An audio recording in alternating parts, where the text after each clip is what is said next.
Hi, welcome to YOLO with ToLo. I'm Toan and Lonnell. Let me get him on real quick here. Is about to get on. Hi, this is show number 23. I can't believe it's been 23 already. And today's topic is a topic that I have been talking about with a lot of people. It's called, or it is, trust in the process. You are exactly where you are supposed to be. So let me wait till Lonnell gets on right here. Hey, Kevin. Kevin and Denise will be timekeeping / producing today.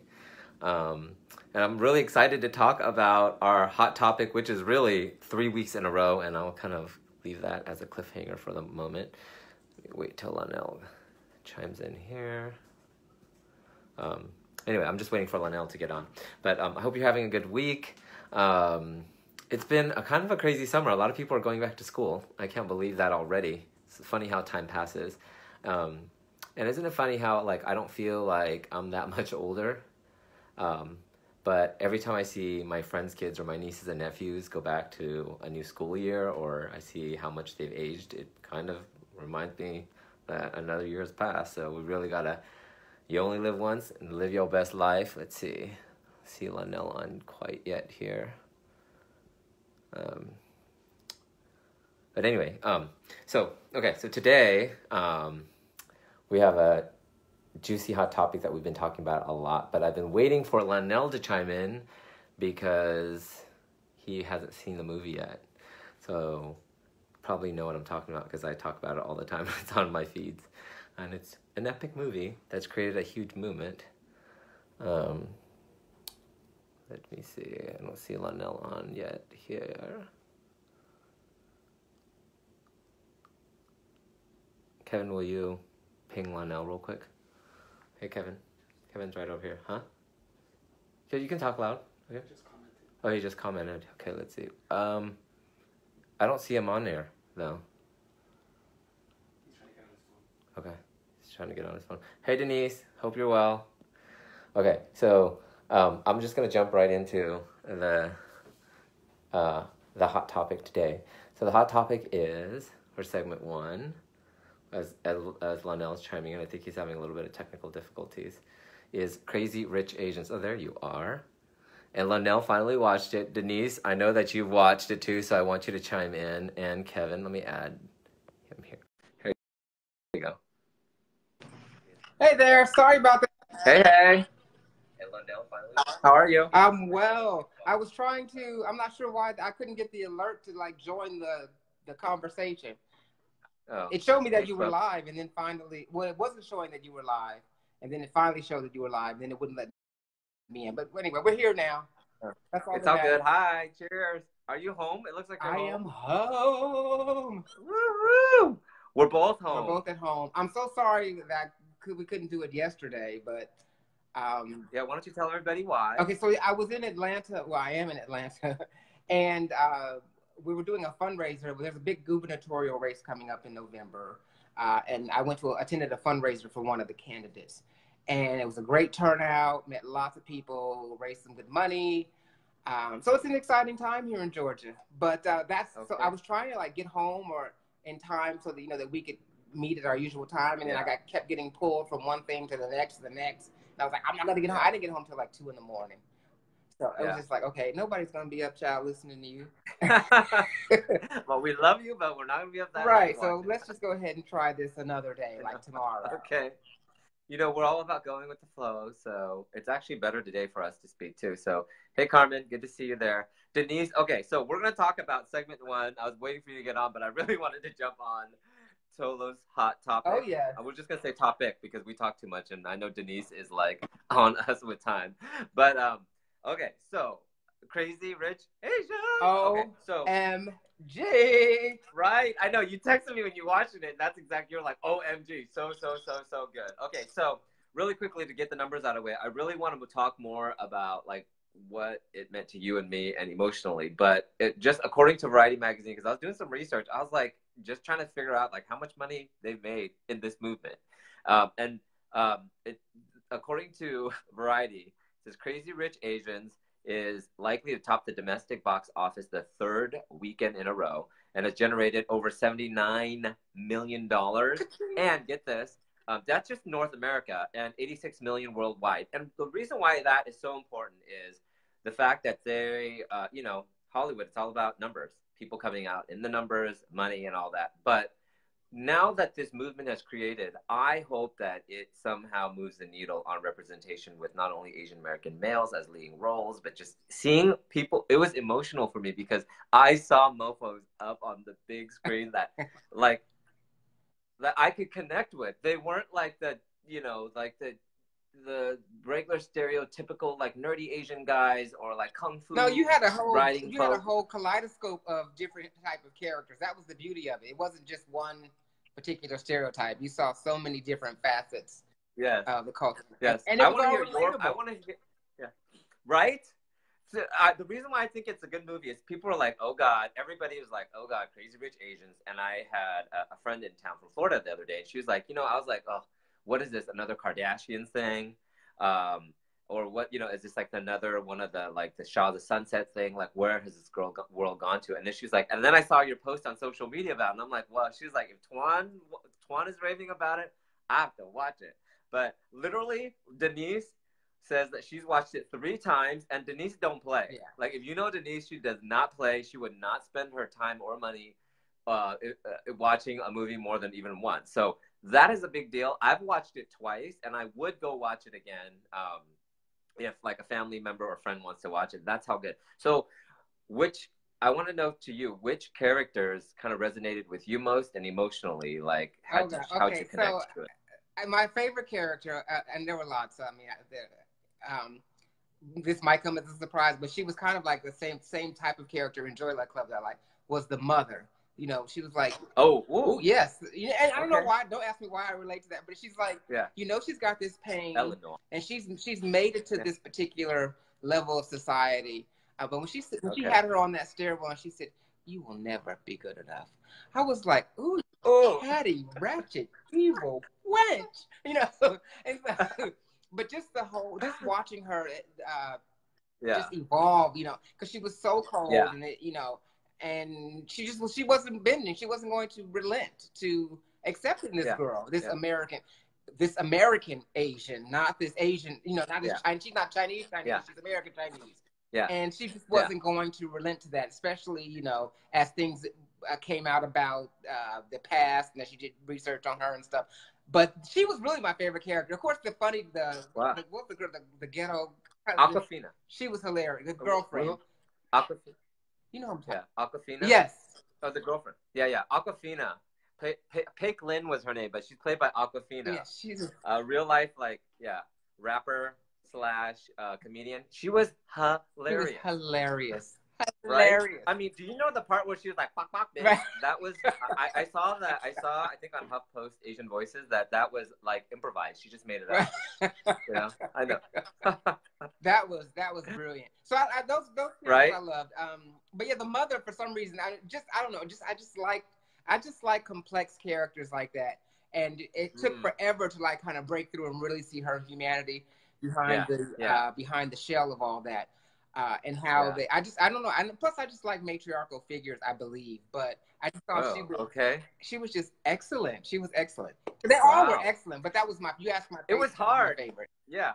It was really hard. Like, I asked you an unfair question because I don't have a favorite. Like, I saw myself in the mom, not feeling like I'm enough. I saw myself in Rachel, and I love how the mom...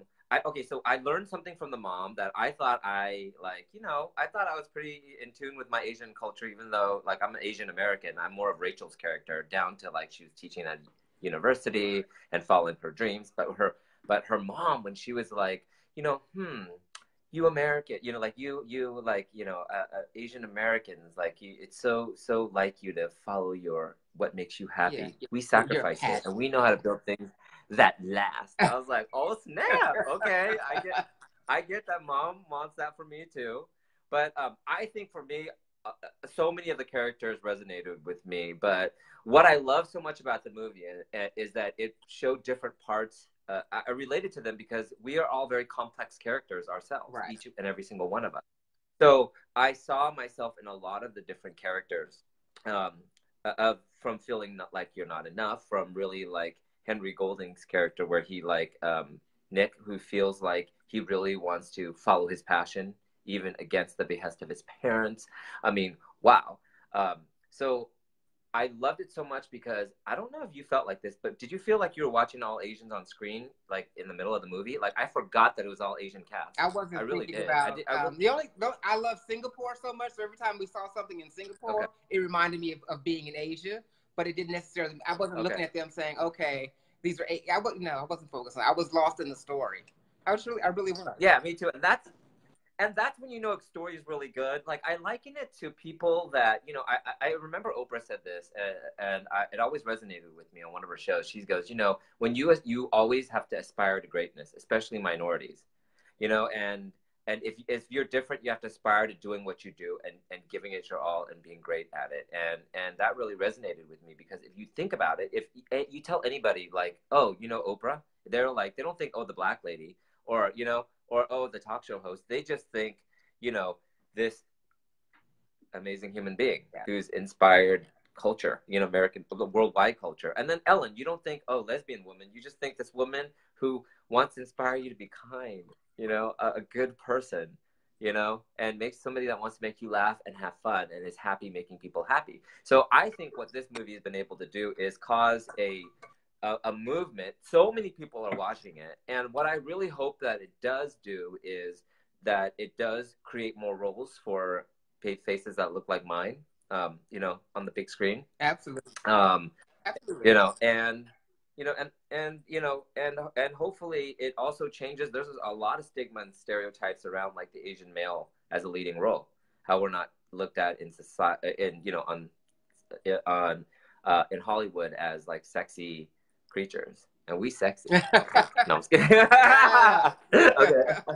Yeah, it was so good. I'm so glad you finally watched it. Yeah, and I watched it twice. Great date. Yes, I went back. Oh, what? Wait, I didn't know this. I did. I went twice. I went in Atlanta and again when I was in Chicago with another friend who hadn't seen it, and I loved it just as much the second time. I did. Wow, that's amazing. That's awesome. Yeah. All right. And as busy as you are, traveling man as you are, you watching it twice, that means a lot. Yeah, it helped me dump the hump. hey, it made me feel good. It helped me dump the hump. Yes. I know. Okay, dump the hump.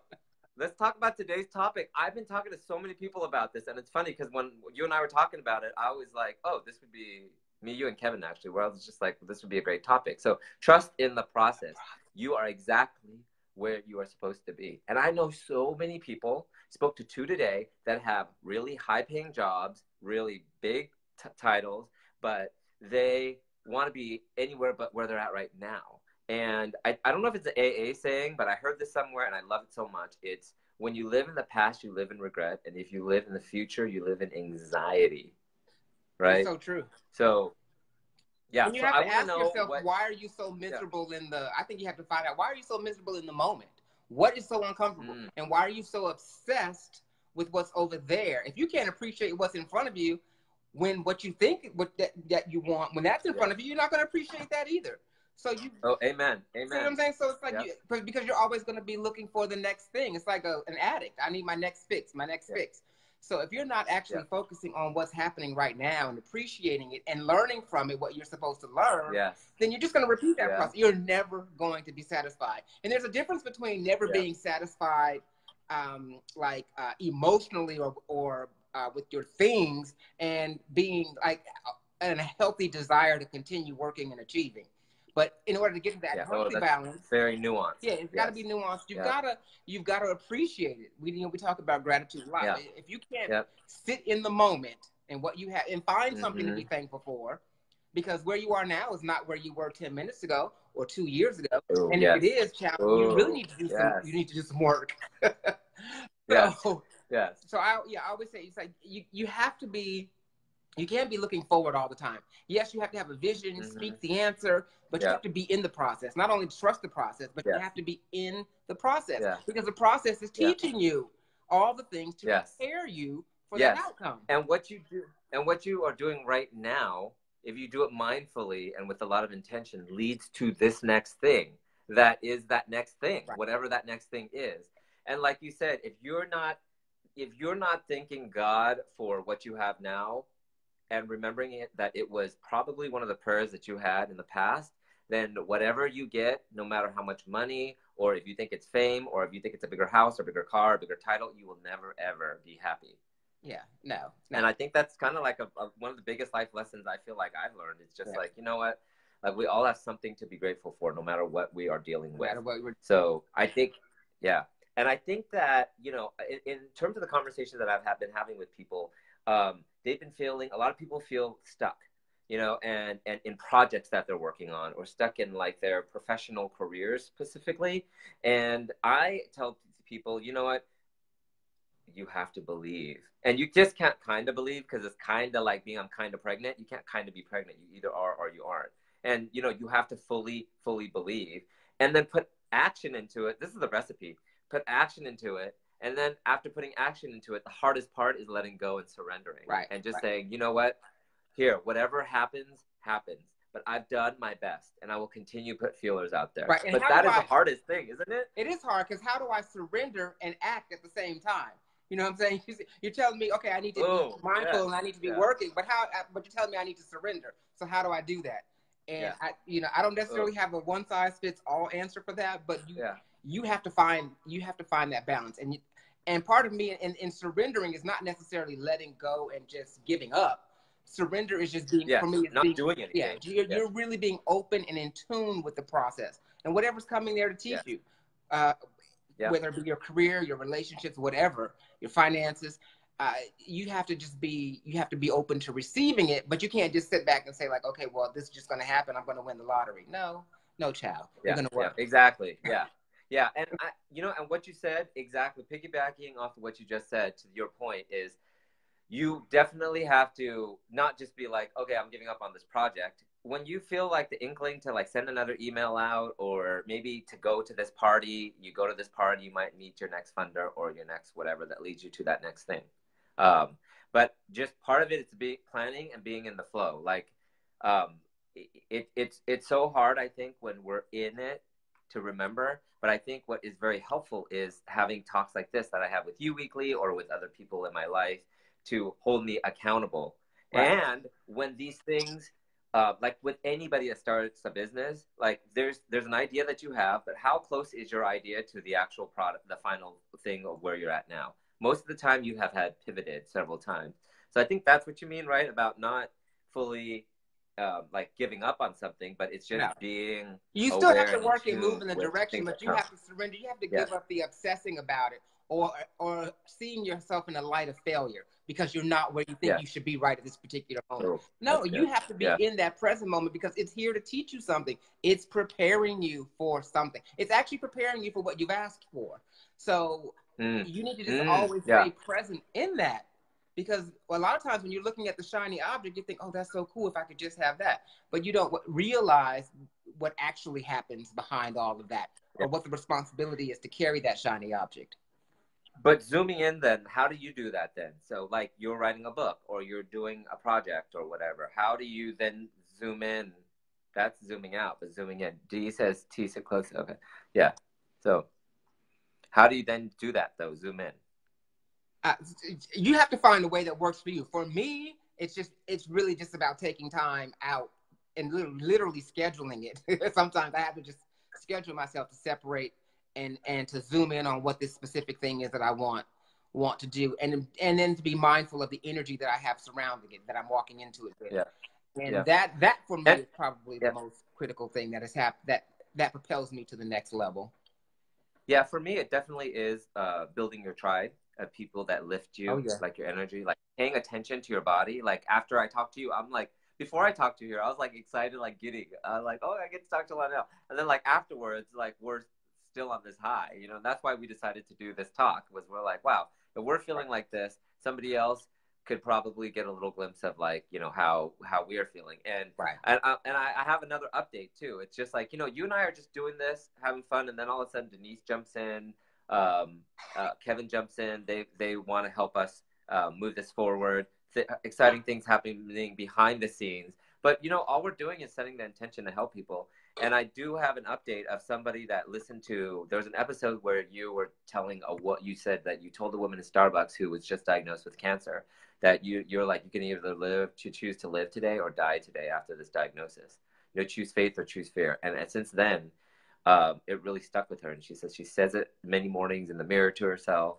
And she's actually started to lay the groundwork to leave this prestigious title and this pay to move, to move, selling, putting her house up on the market, her place up on the market, to shift gears, because she had been scared to, at age 40, she wanted to leave, the country and move to another country, start a new job, and you gave her that like little push. So it's all about, really, I mean, we're telling people to do the same thing that we've done, and that, which doesn't mean too that, you know, we have days where you and I call each other or talk to other people and we're just like, it's one of those days, you know. But that's why building your tribe, I mean, that's super important. Now we want to hear from you guys. We have a few really good questions that we want to answer. We have some good questions this week. Yeah, some good ones. Segment 3 is Talk to ToLo. Okay, so the first question we have is Lisa from Marin in Northern California, that's just outside of San Francisco, asks not for herself, but asking for our audience. Are you paying attention to your body when a challenge is asking you to trust? Ooh, that's a good question. That's a good question. I think a lot of times I don't know that necessarily that we always are paying attention to our bodies, but it's a great point, Shirley, because if you do pay attention to your body, it's probably telling you what you need to know. Am I eating too much? Because sometimes, you know, you'll get involved in your. For me, I know I love eating, and it's like, ooh, your metabolism is not doing what it's supposed to be doing, child. And you need to, you know. So why are you just doing this? Why is this nervous eating? What are you afraid of? What are you not finishing? What are you upset about? You know, I don't know. So I think she's absolutely right to listen to your body. Yeah. But that's a hard one. That's actually Lisa. And, you know, I think, though, I know so, actually, like, that your body, you were born with this GPS, this feeling of when we know we're betraying ourselves, whether it's in our job or with a partner or with anybody, right? And it's really, up to us to be mindful of that and to either take action on it or don't, or sweep it under the rug. And I know that when, in my career, a lot of people tell me, they're like, wow, I can't believe, like, you left the corporate world and that corporate TV reporting world, you know, with money and with bigger title and big city and all that. And I've been doing it for over 12 years now, you know, and don't tell me it's been easy. It's been hard, but in a rewarding hard way. It's almost like when you lift weights, right? You're sore, but it's a good sore. Mm-hmm. So, right? Hey, Jeremy, thanks. Chime in. We want to hear from you how you are getting through this challenge of staying in the moment and being present now instead of and trusting the process. That's what we're talking about. So I would just that's a great question that Lisa has. Actually, it wasn't a question for us. It's more of passing it on to you and asking you, are you paying attention to your body when these challenges, you know, arise? Right. Yeah. And we know, right? It's like, have you ever taken a job or gone into a relationship or whatever? That's a whole nother show, relationships. But taken something and you just knew it wasn't good for you. It wasn't for you. And you just knew it wasn't right. And maybe on paper it looked good. But you just knew. And every single time I've made the decision based on this, just purely this, not what my gut was feeling, like, I always messed up. Yeah. But when you follow your gut, hey Timothy, when you follow your gut, oh my gosh, it's like things you have to decipher when things get hard in a good way or get hard in a bad way. But you know, I have to say, every time I followed my gut, it's been a great thing. And that's really the GPS that I call it, like God has given us. The second question, so that was from Lisa from Marin. But the second question, that was Lisa. Shirley has the next one, correct? Lisa. Okay. Yeah. So this is a really put on my glasses so I can read and see. So go ahead. You want to read it? No, you can read it if you have your glasses. I had to put on my glasses. Oh, hey, those look good. Gucci. Okay. Oh, hey. Okay.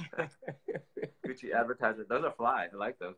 It's easy to trust. It's easy to trust you where you. Wait a minute. That doesn't make sense. It's easy to trust you are where you're. Oh, it's easy to trust where you are where you're supposed to be when positive things are materializing. But until then, how do you nurture this belief? And if things aren't going the way you hoped, how do you fight thoughts of giving up? Oh, very good. Very, very, very good. Oh, that is so good. Well, wow.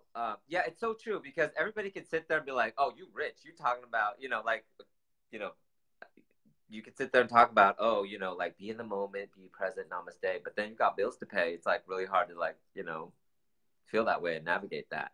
But I really believe you and I talk about this all the time that we believe that these challenges that are presented, to us are in a weird way, they are gifts, they're challenges. It's the crack that lets the light in so that we see it. And it's really based on your perspective, whether you change that narrative in your head, right? And in this situation, I think that when things don't seem like they're going right and you don't know what to do, sometimes it's better just not to do anything. Right. Right? Sometimes it's just you need to sit and be still and breathe and go with your body and what you're feeling. And then comes a time where that's how I start. And then when I'm ready to go out of that place, that meditative space, then I talk to people like you and other people. Yeah. And then things become clear. And the thing is, it's not just like, hey, whatever you tell me, yes, kumbaya, I'm going to listen to. But you might tell me something that I'm like, that doesn't really feel right. Right. But I'll listen anyway. But it's just, again, trusting that. Yeah, but as long as you're what going about back you to your center and to your gut and your instinct, then that's never going to lead you wrong ever. And when you're in the middle of something and when things are going good, it is easier to give praise and to be thankful in the moment of all of that. But when things are rough, it's not. And that's back to that whole faith or fear thing. It's like when things are not going well, you have to believe and know and affirm that they are. That you have to see by not by sight, but by your faith, and you have to know that I'm here right now. This sucks, but it's here to teach me. What is it here to teach me? What is it here to prepare me for? You're experiencing it for a reason. What is the reason that I'm going through it? And if you, as long as you don't continue to resist the process, if you can just get still in the moment and learn, like, what is this trying to teach me, and focus on that, and what am I grateful for in this moment, then you'll move on. You'll move through before you know it. I actually have something that I experienced that I think would help kind of explain the thought process behind this. So, when I was starting my Go Inspire Go nonprofit, there comes a time, summertime, where people get busy because our audience is mainly like moms and, women and people with kids and whatnot. So summertime comes, it gets really slow. So no emails, it's just really quiet. And I would freak out, I'd be like, wait, should I, if people aren't responding to whatever it is I'm sending out or whatever, and things are slow. And then I was speaking with a spiritual friend of mine, Terry, and she was like, did you ever think that this is time that God is giving you to rest because you got a lot of work ahead of you?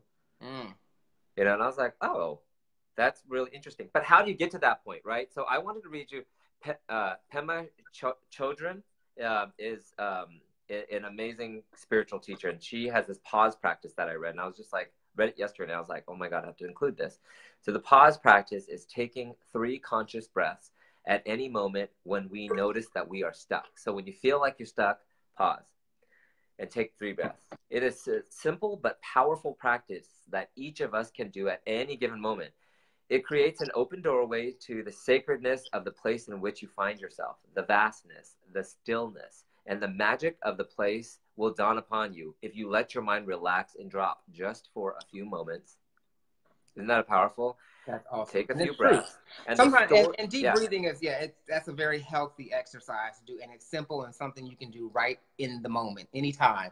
Yep. So she says, just pause. The storyline you are working on so hard to maintain. If you pause just long enough, you will reconnect with exactly what you are and the immediacy of your experience.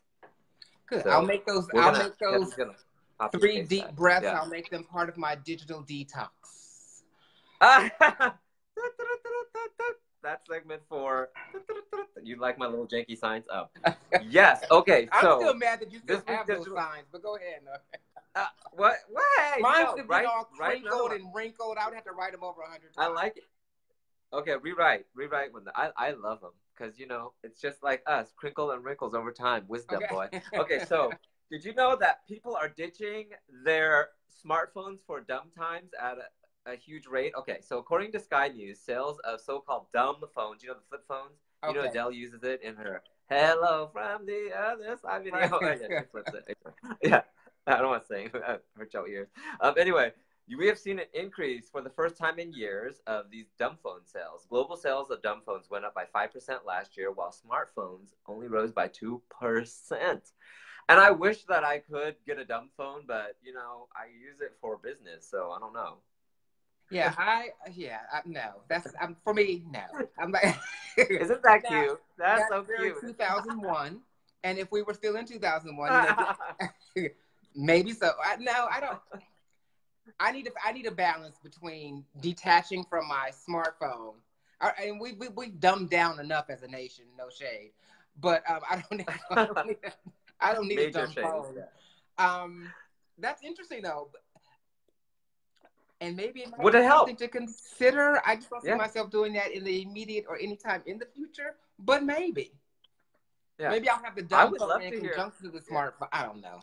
Okay. I don't know. I would love to hear what people at home have to say about this. You can always chime in or plug in right in the comment section later if you're watching this later. But I don't know. Like I do enjoy checking. Like for me, Instagram, I don't use it to think that, like just to look at people's stuff and think like, oh my God, they're living their best life and I'm not. And I know a lot of people have. I just had a friend I talked to yesterday. She said she ditched Facebook and Instagram because it made her feel less than every time she got on.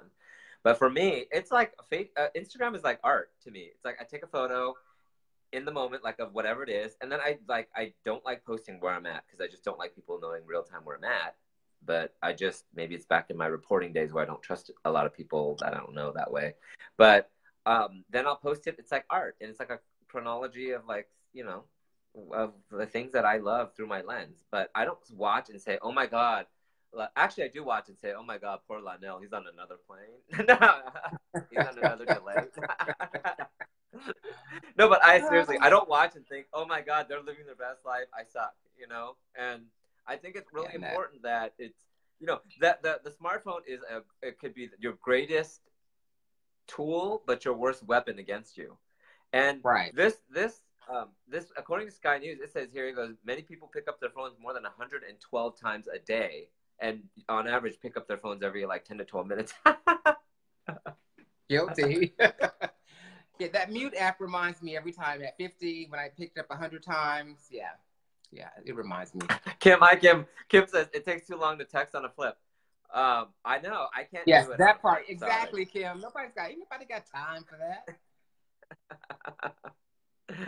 Well, Kevin says we're above average. Exactly. That's why we use. Well, Kevin's phone, you are not above average with your old shade Android. His phone is all cracked and old, like really old. Yeah. But I just am like, well, I have to talk to Lonnell. I have to get this iPhone X. No, I'm just kidding. It's such a I don't know. Yeah, I don't know about the dumb phone for myself. But I definitely need to curb the smartphone. And I've made strides. So I've made some progress with the mute app constantly reminding me. I took the mute app off. Because I don't know. I watch a little I watch my Super Soul Sunday sometimes on my on my phone. Does that count? That's not a bad thing, right? But you're still on the device. I know. I do the same thing. I do, yeah. So I do the same thing. But it's the number of pickups is kind of alarming because it's like, why are you picking up this phone this much? Yeah. So. Habit, yeah. It's my crack. I'm not gonna lie. Big time. So anyway, maybe I should. You know what? I think we've been on too long right now because it's gonna beep in a second. So we need to go anyway. So digital detox. So I've decided, I'll do my best. I'm not getting a dumb phone though, but I'm continuing to try to detach. But smartphone is my addiction, and carbs are my soulmate. So. Okay, Timothy says stuck in my emotional quagmire, my smartphone. LOL. I know, right? So Kevin? True, Timothy. Kevin says there is something about having actual buttons to press. I guess that's honestly that's something. Tell Kevin that something is called nostalgia. Nostalgia. He's cracking up over here. He's like in my kitchen. No, but I used to love, and Denise, you can feel me here because you're a little older than me. No, but I love the feeling, like the tactile feeling of being on a BlackBerry. I just loved that. Okay. And so when I when I let that go, it's like, oh, oh. But you know, I'm trying my best. I really am, and I try to put my phone in my room. And I have a rule though, like aside from taking a quick photo at dinner, sometimes like no phones at dinner. Can't stand that. After I take a picture of the dinner and post it. But yeah, then there's no phones. Oh, Denise is throwing shade at Kevin right now. I'll send Kevin my old BlackBerry. Well, you need to save that because that's like, isn't that like, what do they call it? When something's really old and you pass it down? I don't know. That's, yeah. It's a relic? I don't know. It's a relic. Okay. Anyway, thanks you guys for watching. It was good to see you, Lonnell. Good to see you. We'll try again next Wednesday. We appreciate your flexibility because sometimes our schedules get crazy with the time zones, but yes. Send us your questions. Yeah, and you have a big birthday coming up. I have September a big 11th. birthday September 11th, so I'm looking forward to that. In Dubai. Dubai. So we'll see where you're at. See if we can chime in. Another year older, another year wiser, I guess. Love you guys. Thanks for watching. Have a good one. Like, share this. All right. Send us some love. Send us questions. Please do. We'll try to answer them. Okay. 3 deep breaths. See you guys later. All righty. Have a good one. See you guys later. All right, Bye. take care. You too. See you guys later.